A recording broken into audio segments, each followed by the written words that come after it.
రాజమండ్రిలో mega power event ఎంత గ్రాండ్గా జరిగిందో తెలుసా?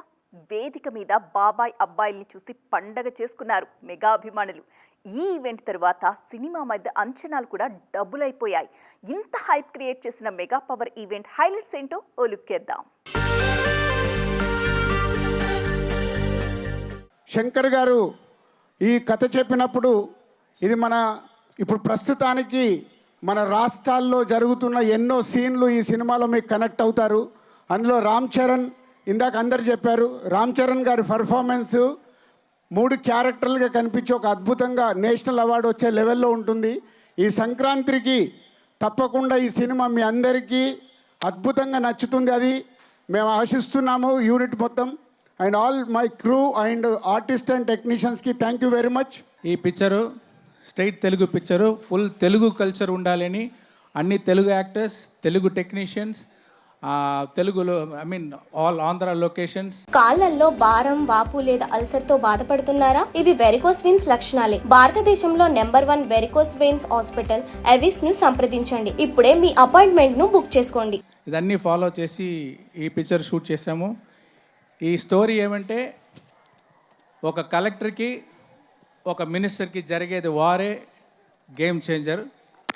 ఆ హీరో క్యారెక్టర్కి వెనకాల ఒక స్టోరీ ఉంటుంది, అది ఎలాగా వచ్చి మింగిల్ అవుతుంది అని ఒక స్వారస్యమైన ప్లాట్ అది. దాంట్లో రామ్ చరణ్ గారు ఒక్కొక్క క్యారెక్టర్లో యాక్ట్ చేయలేదు, అది చూస్తే అంత రియల్గా ఉంది, అంత డిగ్నిఫైడ్గా ఉంది. నిజంగా సినిమా పేరు గేమ్ చేంజర్, అది నిజమే. శంకర్ గారు ఎందుకు పెట్టారో తెలియదు. తెర మీద బహుశా మేము చేసే పాత్ర ఒక గేమ్ చేంజింగ్ పాత్ర, కానీ నిజ జీవితంలో మీ అందరికీ తెలుసు, కేవలం ఏపీలోనే కాదు ఇండియన్ పాలిటిక్స్కి ఉన్న ఏకైక నంబర్ 1 గేమ్ చేంజర్ ఇవాళ పవన్ కళ్యాణ్ గారే. అలాంటి ఆయన పక్కన నేను నుంచోవడం చాలా అదృష్టంగా భావిస్తున్నాను. జనాల కోసం ఇంత తపన పడి ఇంత ఆలోచించే ఒక వ్యక్తి పక్కన ఆయన జీవించేటప్పుడు మేము కూడా ఆయన పక్కనే ఉంటూ ఇలా ఉన్నామని, అదే కుటుంబంలో పుట్టామని మీతో ఇలా పంచుకున్నందుకు చాలా అదృష్టంగా భావిస్తున్నాను. శంకర్ గారు ఎవరిని చూసి ఇలాంటి క్యారెక్టర్స్ రాశారో మీ అందరికీ తెలుసు. నిజ జీవితంలో శ్రీ పవన్ కళ్యాణ్ గారిని లాంటి వ్యక్తులు చూసి రాసిన క్యారెక్టర్ అది. సో చాలా థ్యాంక్ యూ.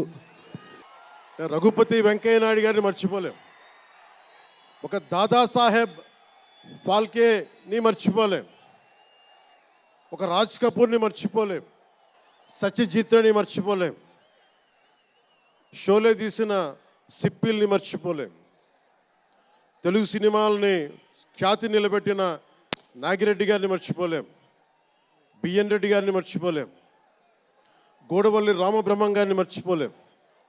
ఈ రోజున ఇంతమంది వేదిక పైన శంకర్ గారు లాంటి నిష్ణాతులు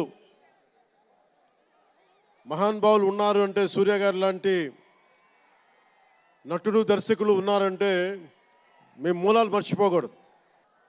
తెలుగు జాతికి పేరు తెచ్చిన ఎన్టీ రామారావు గారికి మనస్ఫూర్తిగా ఆయనని గుండె లోతుల్లోంచి ఆయనకి స్మరించుకుంటూ, అలాగే పవన్ కళ్యాణ్ ఉన్నా, రామ్ చరణ్ ఉన్నా, ఏ హీరోలు ఉన్నా కానీ దానికి మూలం మెగాస్టార్ చిరంజీవి గారు. రామ్ చరణ్ మంచి 16 అణాలు తెలుగువాడు, మా బంగారం.